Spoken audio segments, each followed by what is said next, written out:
Rota da Promessa. Gênesis capítulo 12, versículo 1 em diante. Os irmãos acharam? Diz assim: Então o Senhor disse a Abraão: saia da sua terra, do meio dos seus parentes, da casa do seu pai, vá para a terra que eu lhe mostrarei. Farei de você um grande povo, eu o abençoarei, tornarei famoso o seu nome, e você será uma bênção. Abençoarei os que te abençoarem, amaldiçoarei os que te amaldiçoarem, e por meio de você, todos os povos da terra serão abençoados. Partiu Abraão, como lhe ordenara o Senhor, e Ló foi com ele. Abraão tinha 75 anos, quando saiu de Harã. Levou sua mulher Sarai, seu sobrinho Ló, todos os bens que havia acumulado e os seus servos, comprados em Harã. Partiram para a terra de Canaã e lá chegaram. Abraão atravessou a terra até o lugar do carvalho de Moré, em Siquém. Naquela época, os cananeus habitavam essa terra. O Senhor apareceu a Abraão e disse: a sua descendência darei essa terra. Abraão construiu ali um altar dedicado ao Senhor que lhe havia aparecido. Dali prosseguiu em direção às colinas a leste de Betel, onde armou o acampamento, tendo Betel a oeste e Ai a leste. Construiu ali um altar dedicado ao Senhor, e invocou o nome do Senhor. Depois Abraão partiu e prosseguiu em direção ao Neguebe. Até aqui tá bom. Feche os seus olhos, oremos. Senhor, a tua palavra, ela vem para nos trazer luz, direção e entendimento. E nós abrimos o nosso coração para receber tudo aquilo que tu tem reservado para nós nessa noite. Fala, Senhor, porque nós precisamos ouvir a tua voz, carecemos e queremos receber o teu orvalho sobre a nossa alma nesta noite. Pedimos essa bênção em nome de Jesus. Amém. Você pode sentar e repita assim comigo: eu estou na rota da promessa. Está mesmo, irmão? Amém? Nós falamos muito em promessas. Nós cantamos sobre promessas. Levantamos a mão e, em uníssono som, falamos: eu tenho a marca da promessa. No mundo de hoje, onde nós temos visto que ser evangélico, estar no mundo gospel, tem se tornado uma moda. A gente precisa parar, de fato, para refletir sobre essa promessa. Que promessa é essa? Quem prometeu? Quando foi? E a gente precisa olhar para a palavra e entendermos isso na nossa realidade hoje. Aqui nós temos diante de nós uma promessa feita àquele homem que é chamado o pai da fé, Abraão, que depois o nome virou Abraão. Abraão significa pai exaltado, Abraão, pai de multidões. E a esposa também teve o nome mudado, como nós vimos aqui, era Sarai, e depois se torna Sara. Nós vamos chegar lá nessa história. Esse homem até hoje é chamado de pai da fé, e ele é patriarca para nós, os cristãos, porque entendemos que em Cristo as promessas feitas a Abraão também nos alcançaram. Ele é o pai da fé e é o patriarca também para os judeus, e ele também é o pai da fé e patriarca para os muçulmanos, ou seja, a maioria das pessoas do mundo tem um grande respeito e admiração por Abraão. Os muçulmanos, eles não creem que o filho da promessa era Isaac, eles acreditam que foi Ismael, mas todos remetem a Abraão. Quando nós olhamos essa história, é importante a gente observar algumas coisas que circundam esse versículo que nós estamos olhando aqui. Quando nós vemos esse chamado, nós vemos que esse chamado é um chamado para que Abraão saia da sua terra e da sua parentela. Pastor, aonde Abraão morava? Nós temos pelo menos duas interpretações a respeito do chamado de Abraão. Uns defendem que aconteceu em Ur dos Caldeus, que fica no Crescente Fértil, ali a antiga região mais conhecida abrangentemente como Mesopotâmia, uma região muito grande. Abraão sim era de Ur dos Caldeus, e a gente sabe que lá era uma terra de muita idolatria. Lá os arqueólogos descobriram que já há mais de 2000 anos antes de Cristo, eles adoravam e tinha ali, como se fossem minaretes, umas construções que faziam observação à lua. Eles chamavam de deusa Nana, e eles adoravam essa deusa. Outros acreditam que numa segunda etapa da vida de Abraão, quando eles estão em Harã, é ali que acontece a promessa. Por que tem essas duas interpretações? Quando nós lemos em Gênesis 11, a gente vê que Terã, o pai de Abraão, ele sai com os seus filhos, sai com a sua família e vai para Harã. Eles ficam em torno de uns 15 anos em Harã. Mas lá em Atos, quando Estevão está falando da história de Israel, ele vai dizer que o chamado, Abraão ele recebeu em Ur, não em Harã. Então tem essas duas interpretações que a gente só vai entender na eternidade. Mas o que nós precisamos entender? Houve um chamado a Abraão e um chamado com promessas, e isso nós precisamos parar, observar e trazer para a nossa realidade. Se foi em Ur ou se foi em Harã, Deus se revela para esse homem, que era politeísta, ou seja, Abraão, o seu pai Terá e toda a sua família, eles seguiam o costume da época, que era adorar estátuas, adorar gessos, adorar barro, adorar Nana, adorar a deusa Lua. Ou seja, era uma sociedade politeísta com vários deuses, e nós sabemos que tanto o pai de Abraão quanto Abraão praticavam isso. Pastor, como que nós sabemos disso? Josué, ele vai justamente relatar isso, Josué 24 e versículo 2. É para essa família idólatra, essa família que vivia no meio de um povo idólatra, que Deus escolhe esse homem chamado Abraão, dentre 3 irmãos, dizendo: Abraão, sai da sua terra, sai do meio dos seus parentes, porque eu quero que você vá para uma terra que eu te mostrarei. Se você deseja entender o chamado de Deus para a sua vida, e se você acredita que existe uma promessa de Deus para você, primeira coisa que você precisa fazer é estar atento a esse chamado. Você precisa estar atento a esse chamado, ouça esse chamado, porque antes da promessa vem o chamado.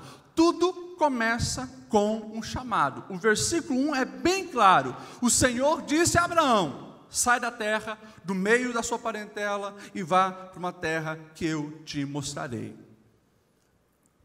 Nós falamos de chamado, que Deus nos chama, que nós temos um chamado. Desde o início, esse chamado, ele evidencia algumas coisas importantes. Primeiro, o chamado, ele exige renúncia. Olha só, primeira palavra: Abraão, sai da sua terra. Abraão, ele já tinha passado dos 70 anos, tinha construído uma história num lugar, tinha crescido, e depois, mesmo estando em Harã, onde ficou 15 anos, lá ele adquiriu muitas riquezas, era um homem próspero, e Deus diz: chegou o momento de você sair da zona de conforto. Chegou o momento de você abrir mão de tudo isso, as amizades que você construiu, o nome que você construiu aí, porque eu tenho algo mais excelente para você. Mas sai. É interessante que, às vezes a gente lê as histórias da Bíblia muito rápido, e como a gente sabe o final, a gente pensa que foi muito fácil, porque a gente sabe o final. Agora, você imagine como que foi isso para Abraão naquele dia, que ele recebe um chamado para sair da sua zona de conforto, sair das suas cidades, sair do meio dos seus amigos, dos seus parentes, e ir para uma terra. Maridão, cadê os homens casados aí? Levanta a mão. Chega para a sua mulher e fala que você está indo para um lugar. E ela vai perguntar: para onde que nós vamos se mudar? Você diz: não sei, nós estamos de mudança. Embarca no carro e vai, para ver a briga que você vai arrumar. É algo extremamente estranho. Abraão, sai da sua terra, vai para um lugar que eu vou te mostrar. Primeira coisa, renúncia, desprendimento. Abraão, você quer responder esse chamado? Vai ter que deixar algumas coisas para trás. Na nova aliança em Cristo, nós também fomos chamados. E eu sempre digo que Jesus não nos deu o golpe do baú. Porque Ele deixou bem claro: quem quer vir após mim, negue-se a si mesmo. Quer vir após mim, vai ter que abrir mão de alguma coisa. Começa por você estar se entronizando. Quer vir após mim? Negue-se a si mesmo. O que é negar a si mesmo? Abra mão desses desejos pecaminosos, esses desejos lascivos, esses teus costumes que você tem o hábito de praticar, que não me agrada. Abra mão disso. O chamado para nós é muito parecido com o chamado para Abraão. Negue-se, saia, vá. E é interessante que esse chamado, ele também não dá muita garantia. Abraão, sai para um lugar que eu vou te mostrar. A gente vê implicitamente aqui nesse chamado para Abraão, é um chamado para dependência, porque é muito fácil. Abraão, é o seguinte: você vai sair de onde você está, do meio dos seus parentes, e você vai caminhar 15 quilômetros para a região norte. Lá tem um oásis, lá você vai ficar, lá eu vou cuidar de você, lá já tem alguém te esperando. É muito fácil. É muito fácil Abraão colocar no Waze dele a rota e chegar lá, mas não foi assim. Abraão, você vai sair e você não vai saber para onde está indo. Irmãos, quando eu olho para essa realidade aqui, eu fico imaginando como que foi isso naquele tempo. Porque hoje nós vamos naquela região. Eu tive a oportunidade de passar em várias regiões ali do Oriente, né? Egito, Turquia, ali em Israel. É tudo seco, é tudo deserto, é pedra e areia o tempo todo. Para onde você olha, todos os lados, é isso. Você precisa fazer a leitura desse capítulo entendendo que Deus estava mandando ele sair de uma região próspera, uma região segura. Ur dos Caldeus, por exemplo, é uma cidade que os arqueólogos estão descobrindo que tinha mais de 200 mil pessoas na época, claro, porque era cercado de grandes rios, era a região mais fértil depois ali do Nilo. Então era uma região muito fértil, muito populosa. Deus diz: sai, e você vai começar a caminhar no deserto. O chamado de Deus para cada um de nós, para que nós venhamos começar a depender dEle. A mesma coisa vai acontecer anos e anos depois com Moisés. Ele sai do Egito, onde tinha plantações de melão, pepino, tinha tudo ali. O Nilo dava tudo para o povo hebreu, mesmo sendo escravo no Egito. Deus diz: sai e vai para o deserto. E daí todo dia está caindo o pão do céu, para o povo se lembrar: quem dá é Deus, quem cuida é Deus, quem nos protege é Deus, quem nos supre é Deus. Para ser cristão hoje, acreditar no chamado de Deus, a gente precisa repetir isso no dia a dia e na alma, sabendo que se eu respondo o chamado de Deus, se eu prestar atenção nesse chamado, eu sei que eu vou ter que abrir mão de algumas coisas, e eu preciso ter sensibilidade à direção que Ele me dá, e eu preciso depender totalmente dEle. Primeira coisa então, para você que está na rota da promessa, preste atenção no chamado, ouça o chamado. Segunda coisa muito clara aqui no texto, você precisa crer na promessa. E como eu falei, eu repito, promessa vem muito antes do chamado, porque é muito bom a gente pegar aqui no verso 2 e 3, você pode ficar com a Bíblia aberta aí em Gênesis 12, é muito bom a gente pegar, e eu quero isso aqui para a minha vida. Olha só: Abraão, farei de você um grande povo, o abençoarei, tornarei o seu nome famoso, e você será uma bênção, abençoarei os que te amaldiçoarem, e abençoarei os que te abençoarem, e amaldiçoarei os que te amaldiçoarem. Por meio de você, todos os povos da terra serão abençoados. Você quer isso para você? Amém ou não amém? Eu quero isso para mim. Agora tem um versículo antes, E o versículo antes é o chamado. Só tem a promessa quem responde o chamado. Só tem a promessa quem aceita o chamado. Nós precisamos entender isso, porque hoje nós vemos uma cultura, uma geração tão egoísta que as pessoas só olham para o seu umbigo e querem bênção para cá, bênção para lá. As pessoas olham os pais como um banco e só querem explorar. As pessoas olham na empresa, só querem sugar da empresa, não querem servir. É a realidade, todo mundo é egoísta. Só que no reino de Deus, a gente precisa entender que a gente desfruta da promessa quando aceitamos o chamado, nos entregamos para esse chamado. É assim que funciona. Nós precisamos crer na promessa, mas entender que ela vem pós-chamado. Abraão, então, ele ouve essa promessa que Deus lhe faz. E que promessa maravilhosa, né? Só que precisa ter muita fé para você crer nessa promessa. Porque o capítulo anterior, se você ver Gênesis 11:30, nós temos uma informação extremamente interessante. Gênesis 11:30 vai dizer: ora, Sarai, esposa de Abraão, ela era estéril. Peraí. Que promessa maluca é essa? Farei de você uma grande nação. Deus está com um projeto de construir um grande povo e está chamando um casal estéril para isso? Que loucura é essa? Que promessa é essa? Promessa de um Deus que a gente não entende, que aos nossos olhos parece um Deus muito maluco, muito doido, mas é o Deus que escreve certo em linhas tortas. É um Deus que faz acontecer quando não tem perspectiva nenhuma. Mas a promessa estava ali. É uma promessa que exige fé. A mesma coisa é comigo e contigo. Qual a promessa que o Senhor Jesus te fez? Promessa de vida em abundância. Promessa de você desfrutar de paz em meio ao caos. E nós estamos todo dia cercados de caos. Liga a televisão. É só problema, é só bomba, é só guerra, é só corrupção. Estamos cercados de problema. Como que nós conseguimos sobreviver? Como que a nossa alma consegue relaxar? Como que nós encontramos paz nessa loucura toda? Só em Deus. É promessa. Precisa ter fé para crer e desfrutar dela.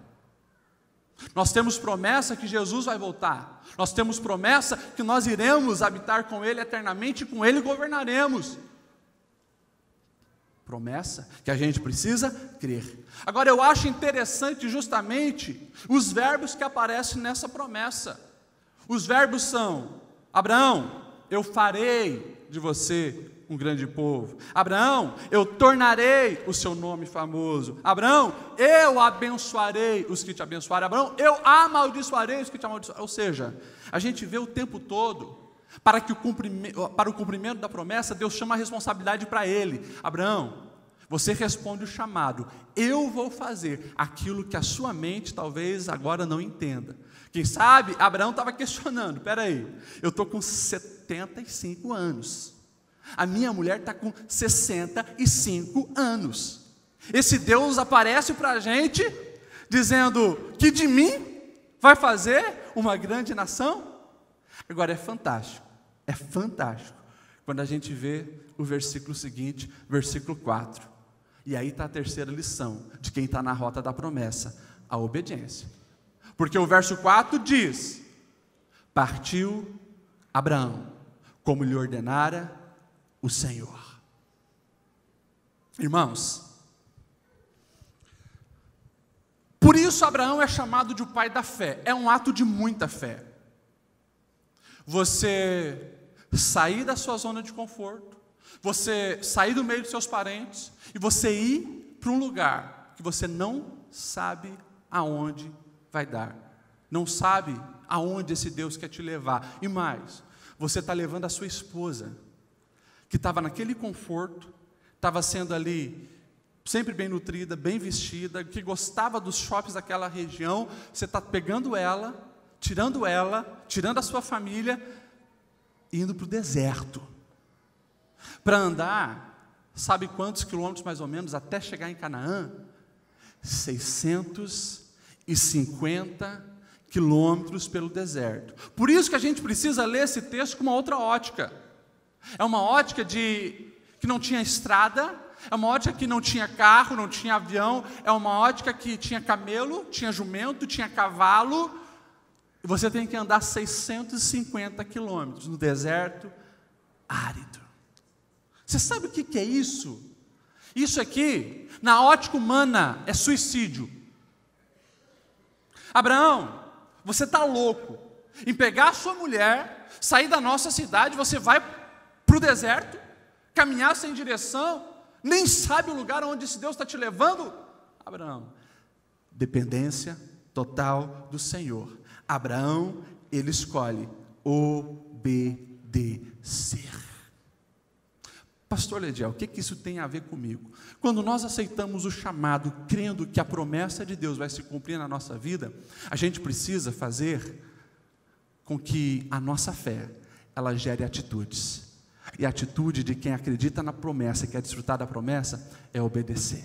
Por mais que pareça loucura, você vai perdoar ele depois de tudo que ele fez? Sim, porque tem uma promessa de Deus, que se eu perdoar eu tenho cura na alma, que eu preciso perdoar até 70 vezes 7, porque Jesus é o meu referencial. Não, você tem certeza que você não vai pegar aquele mulherão que está te dando em cima? Você não vai ficar com aquele gatinho que está te cantando? Ninguém vai saber, tua esposa não vai saber, teu marido não vai saber. Não, eu tenho uma promessa de desfrutar com o Senhor a eternidade. Eu vou renunciar todos os confortos, todos os prazeres carnais. Aos olhos humanos é loucura você não mentir para se dar bem. Aos olhos humanos é loucura você vir toda semana aqui na igreja, quando podia estar embalado, estar festa, ou podia estar trabalhando e ganhando mais dinheiro. Aos olhos humanos tudo é loucura, mas nós aceitamos o chamado, cremos na promessa, renunciamos tudo aquilo que tentam nos oferecer, mas nós sabemos que vai valer a pena. Ei, quando eu leio a história de Abraão, eu sou sempre convidado a sair da minha zona de conforto. Sou sempre convidado a sair da minha zona de conforto. Eu me lembro que esse processo, esse trabalhar de Deus começou na minha adolescência. Deus me chamando para algo muito grande com Ele e eu dizendo não. Hoje vocês me veem aqui, vocês não imaginam que eu era um menino que ficava brabo pra caramba quando alguém me chamava de pastorzinho. Filho de pastor, neto de pastor, muitos olhavam, pastorzinho. Eu ficava brabo, não queria fazer trocentas outras coisas. Queria estar envolvido em alguma coisa na igreja, ajudar na igreja, entregar o meu dízimo, dar oferta, mas eu não queria nada disso. Meu sonho, sabe o quê? Era ser rico. Meu sonho era ser rico, né? Queria ser um grande empresário e tal, esse era meu sonho. Mas Deus foi chamando. Em Lages eu tive um acidente, você já sabe o milagre que Deus fez na minha vida. Lá Deus se revela, lá Deus chama. Na minha adolescência, eu era muito orgulhoso, no sentido de eu me banco. E desde os meus 14 anos eu trabalhei. Trabalhei em padaria, fui office boy, fui secretário, fiz um monte de coisa. Ganhava uma merreca, mas aquela merreca eu era tão orgulhoso que eu ia lá e eu mesmo dizia para meus pais, eu vou comprar minha roupa, deixa comigo. Eu andava com os trapos, ridículo, absurdo, né? Quando não pegava e comprava coisa ruim, usava a roupa do meu irmão, do meu pai. Tem até uns vídeos aí que vocês nem devem procurar na internet, eu cantando nessa igreja com um sacão enorme, que era a camisa do meu pai, né? Porque eu não queria gastar dinheiro com roupa. Era assim, um cara muito orgulhoso. Comecei a namorar essa gata aqui e Deus começa a fazer um chamado para nós. Ano de 2003, um ano de muita crise. Estudava ciência da computação na FURB, trabalhava administrando essa livraria aqui, muita crise, porque todas as portas fecharam. Eu tentava trabalhar na área de informática aqui na nossa cidade, que é polo disso, todas as portas fecharam, nada abria para mim. Estava no 2º semestre já de ciência da computação, todos os meus colegas de classe trabalhando e nada se abria para mim. Daí eu fui orar, e daí Deus foi direcionando algumas coisas. Deus direcionou que era tempo de sair da zona de conforto. Tempo de sair de Blumenau, tempo de sair da asinha do pai e da mãe. Era tempo de ir para bem longe. E daí no dia 31 de janeiro de 2004, eu caso com essa mulher pobre, eu pobre, paupérrimo, o sogro teve que bancar tudo na festa, né?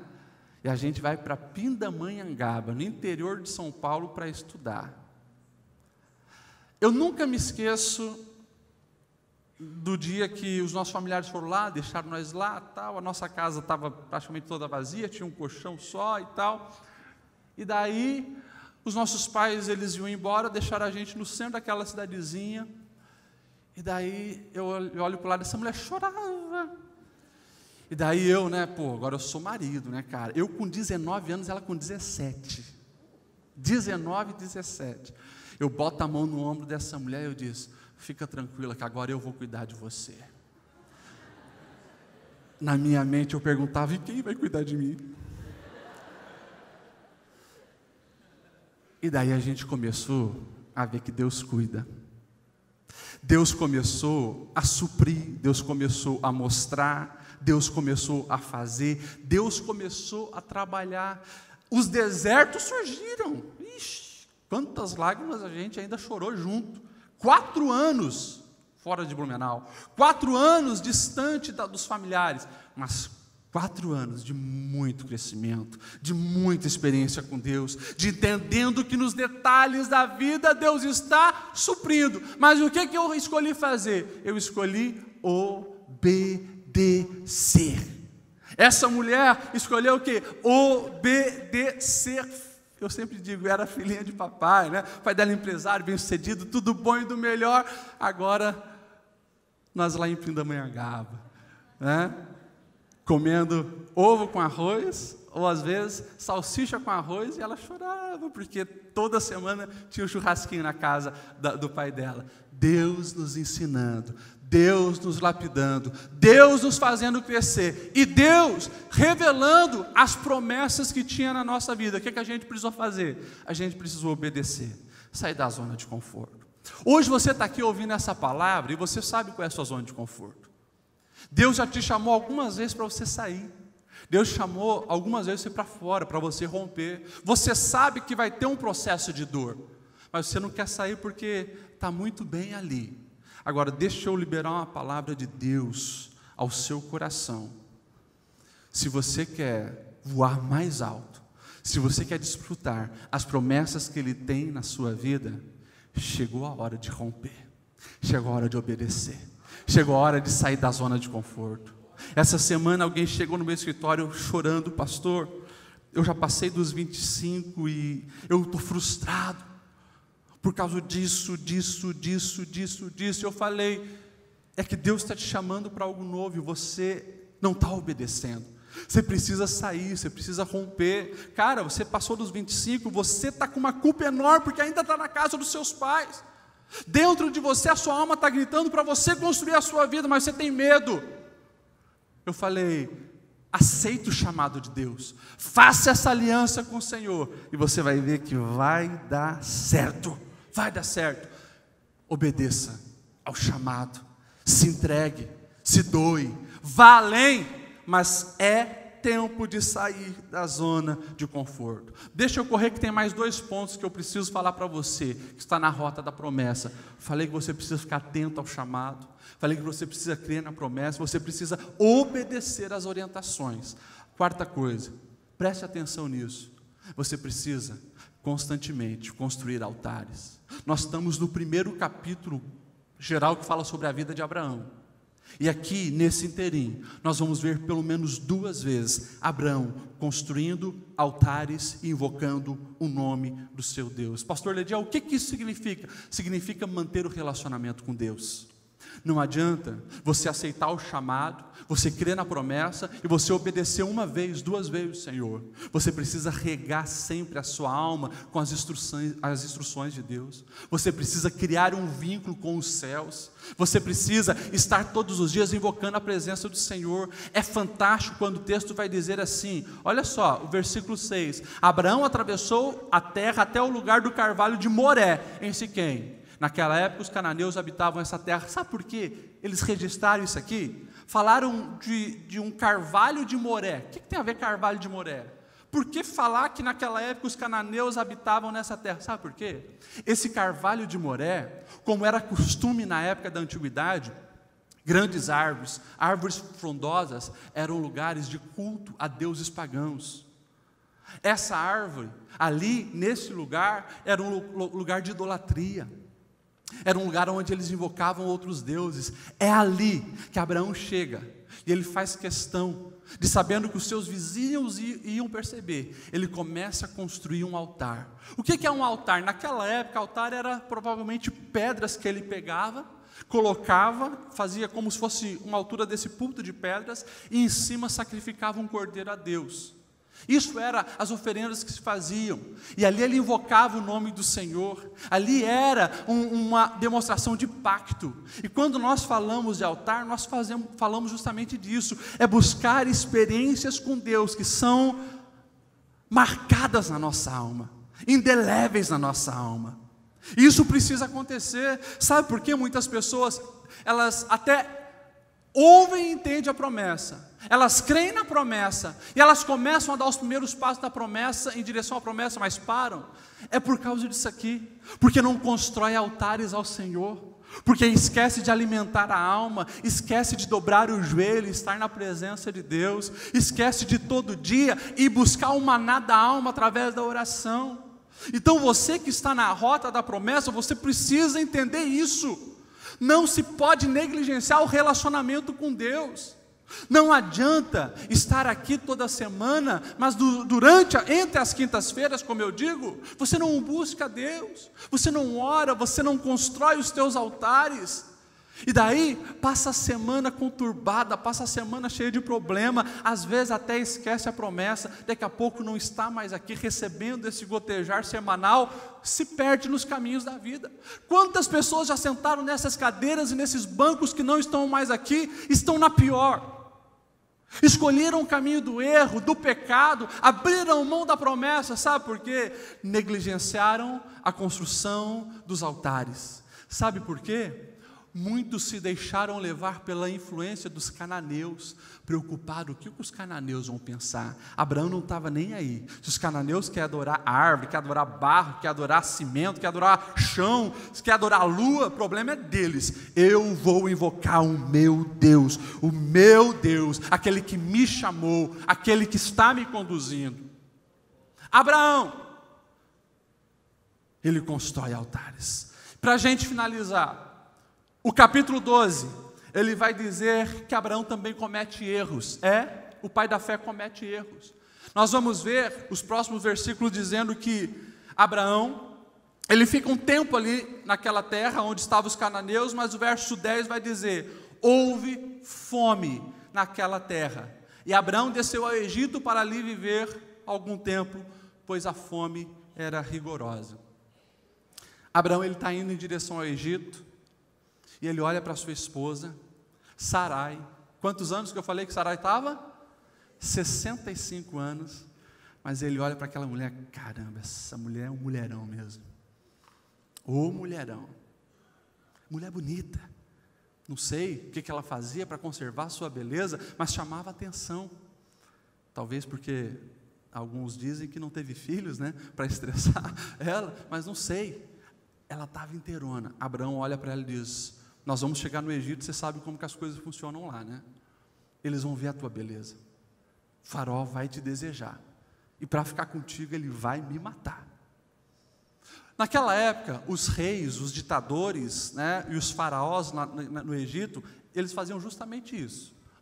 Eles eram a autoridade máxima e eles eram vistos como deuses. Então, se o faraó desejasse qualquer coisa, ele tinha. Era uma comida que ele desejava, ele tinha. Ele queria a morte de alguém, ele tinha. Ele desejava a mulher de alguém, se o cara não cedesse, ele mandava matar. Era assim, ele era um deus. Abraão já tinha ouvido como é que era lá no Egito. Ele olha para Sara e diz: você não vai falar que tu é minha mulher. Sarai, fala que nós somos irmãos. Uma mentirinha. E o texto diz que, como ele havia imaginado, acontece.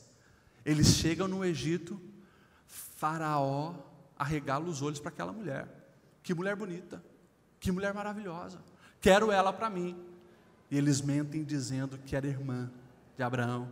O cara enche Abraão de presente para conquistar o cunhado, né? Leva Sarai para ficar com ela. E daí a mão do Senhor começa a pesar sobre Faraó. Eles começam a ficar doentes, cheios de problemas, até que eles têm um entendimento. E eles vão, Abraão, como é que você mentiu para a gente? Não é a tua irmã, ela é a tua esposa. Enche Abraão de presente e diz, some daqui, se manda. Quando eu leio essa história, sabe o que eu aprendo? Eu aprendo que, apesar dos erros de Abraão, o Senhor continuava mantendo a promessa sobre a vida dele.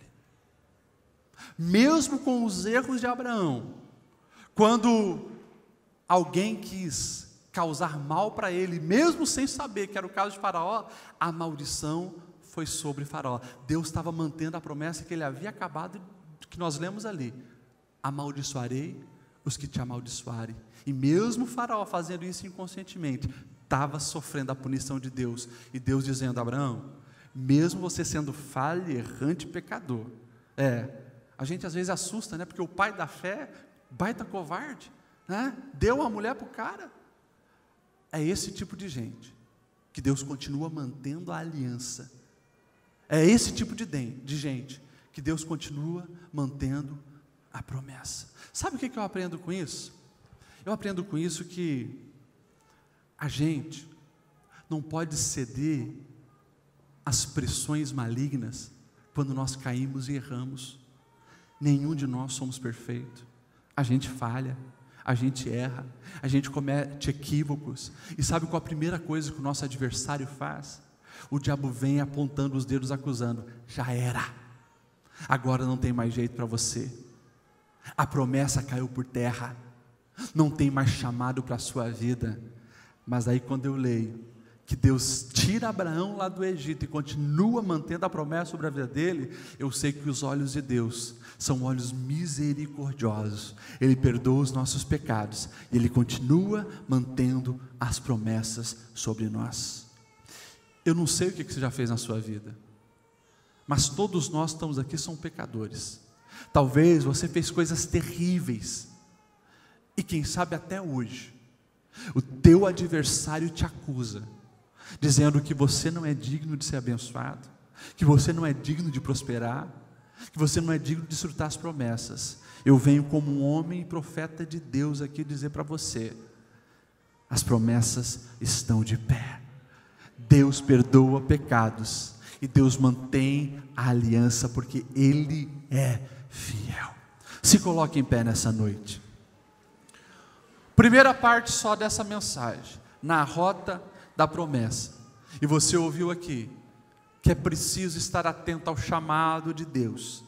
Você sabe que o Senhor Jesus te chamou para uma nova vida. Eu disse uma nova vida. Você não pode ficar do jeito que está. Eu lembro você que você precisa acreditar na promessa. E o Senhor, Ele tem promessa de uma vida em abundância para você. Se você tem vivido uma porcaria de vida, isso está bem longe da promessa de Deus para a sua vida. Eu falei aqui que nós precisamos obedecer às orientações, sabendo que o Senhor, Ele tem os melhores caminhos para cada um de nós. E aquilo que Ele diz não faça, é para o nosso bem. Eu falei aqui que nós precisamos construir altares ao Senhor, para que nós venhamos entender o agir dEle sobre a nossa vida, para que nós venhamos manter o foco nele, a aliança com Ele. E eu falei aqui que nós precisamos sempre crer nas promessas, mesmo até quando nós falhamos. Feche os seus olhos nesse momento, coloque a mão no seu coração.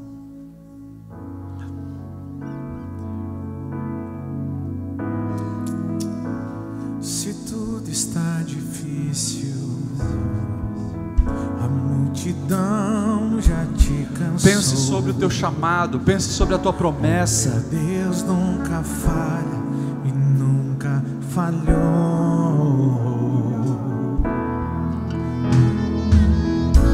Se a luta é muito grande, ela te fez perder a fé. O meu Deus entra na guerra e peleja por você.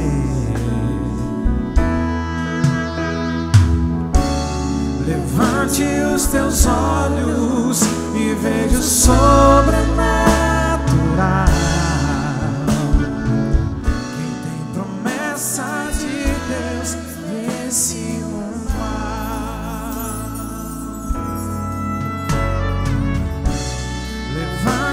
teus olhos e vejo sobrenatural. Quem tem promessa de Deus vence o mal, vence o mal. Não morrerei enquanto a promessa não se cumprir. Quem tem promessa de Deus não morre não, não desiste não. Quem tem a fé de Abraão. Não morrerei enquanto a promessa não se cumprir. Quem tem promessa de Deus não morre não, não desiste não. Quem tem a fé de Abraão. Deus, nós ouvimos a Tua palavra nessa noite e nós entendemos, Senhor, que as Tuas promessas estão de pé.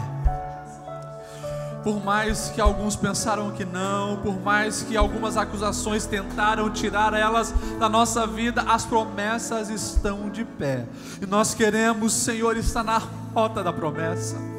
Nós queremos, Senhor, realmente entender o Teu chamado para as nossas vidas e saber que nós vamos ter que sair, nós vamos ter que abrir mão, nós vamos ter que renunciar ao pecado, renunciar tudo aquilo que nos limita. Deus, nós cremos na Tua promessa, mesmo muitas vezes não entendendo, mesmo, Senhor, muitas vezes pensando que tudo está ao contrário, mas nós cremos, Senhor, que Tu és fiel para cumprir. E é por isso que o nosso desejo é Te obedecer, Senhor. O nosso desejo é seguir as Tuas orientações, as Tuas instruções. E para isso, Senhor, nós sabemos que precisamos construir altares. Nós precisamos estar em contato contigo. E aqui eu sei que tem pessoas que precisam, Senhor, de uma revelação divina. Pessoas que precisam de um toque Teu. Pessoas que precisam de um renovo na alma. Pessoas que precisam fortalecer a fé. Deus, como nós precisamos de Ti. E se lembrar, Senhor, que mesmo apesar do que fazemos, dos nossos erros, pecados e falhas, Tu continuas, Senhor, fiel, mantendo a Tua promessa sobre nós. Deus, eu ministro sobre os Teus filhos pedindo, Senhor, que essa promessa esteja latejando na mente deles durante essa semana. Que haja, Senhor, mais uma vez, reconstrução dos altares. Que haja mais uma vez uma ratificação das alianças contigo, porque nós queremos desfrutar das Tuas promessas, em nome de Jesus. Amém. Então,